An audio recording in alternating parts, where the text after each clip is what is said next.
Continuons la correction de ce DS. Donner la liste des multiples de 0. Mais avant, si on veut être vraiment très précis, là par exemple, ce n'est pas une division euclidienne parce que 54 est supérieur ou égal. Il suffit qu'il soit supérieur ou égal au diviseur pour que ce ne soit pas l'égalité d'une division euclidienne. Si on veut être vraiment précis. Alors revenons à notre question 4. Donnez la liste des multiples de 0. Eh bien, 0 est le seul multiple de 0. Il y en a beaucoup qui confondent encore diviseur et multiple. Un multiple, c'est un nombre qui s'écrit comme le diviseur fois quelque chose. Donc si je veux un multiple de 0, il doit être ce multiple-là, le résultat du produit de 0 fois quelque chose. Mais 0 fois quelque chose, c'est toujours égal à 0. Donc lorsqu'on écrit comme ça cette égalité, le résultat, c'est le multiple, et les coefficients ici, ce sont des diviseurs. D'accord ? Les facteurs ici, ce sont des diviseurs. Donc 0 est un diviseur de 0. N, quel que soit n, est un diviseur de 0. Et 0, c'est un multiple de n, et 0, c'est un multiple de 0. Et il n'y a que 0 comme multiple de 0, parce qu'à chaque fois que je multiplie 0 par un nombre, j'obtiens 0. Le seul multiple possible de 0, c'est 0 lui-même. Par contre, tous les nombres sont des diviseurs, sont des diviseurs de 0. Alors, donnez la liste des 10 premiers nombres premiers. Eh bien, ça, c'est le cours. Le premier nombre premier, c'est 2. Et c'est le seul nombre premier pair, rappelez-vous. Ensuite, 3, 5, 7. Attention, 9 n'est pas premier. 3 fois 3. 19. 23, attention, 21 n'est pas premier. 27 n'est pas premier. 29 est premier. Voilà, il est dit. On pourrait continuer, 33, 37, etc.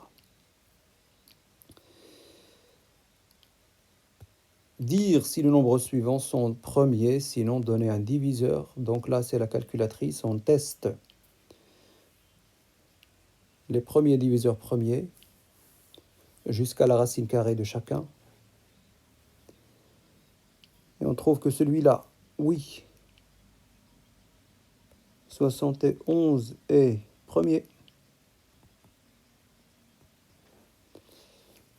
Par contre, pour celui-là, non, car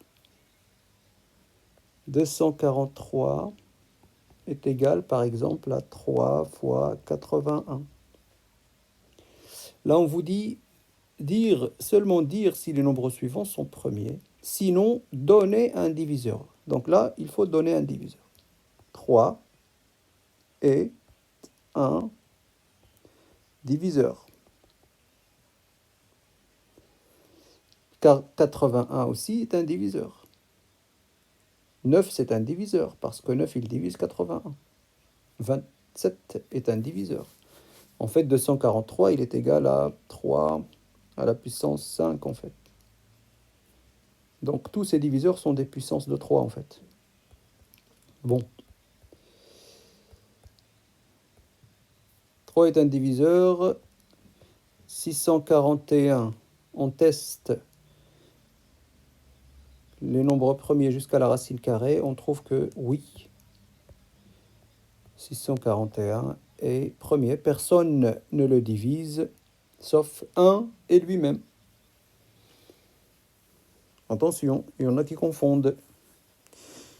Un nombre premier, c'est quelqu'un qui n'est divisible que par 1 et lui-même. Bien. Ensuite, décomposer 117 en produit de facteurs premiers. 117.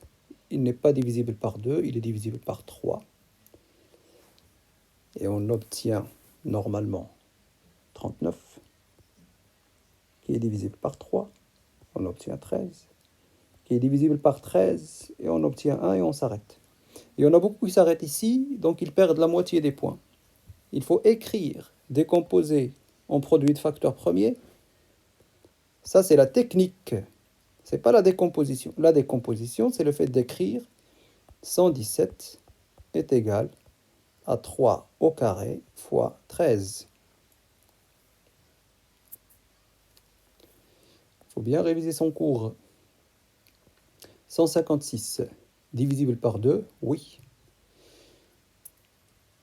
C'est 78. Divisé encore par 2, c'est 39. Divisé par 3, c'est 13. Divisible par 13, c'est 1. 13 divisé par 13, c'est égal à 1.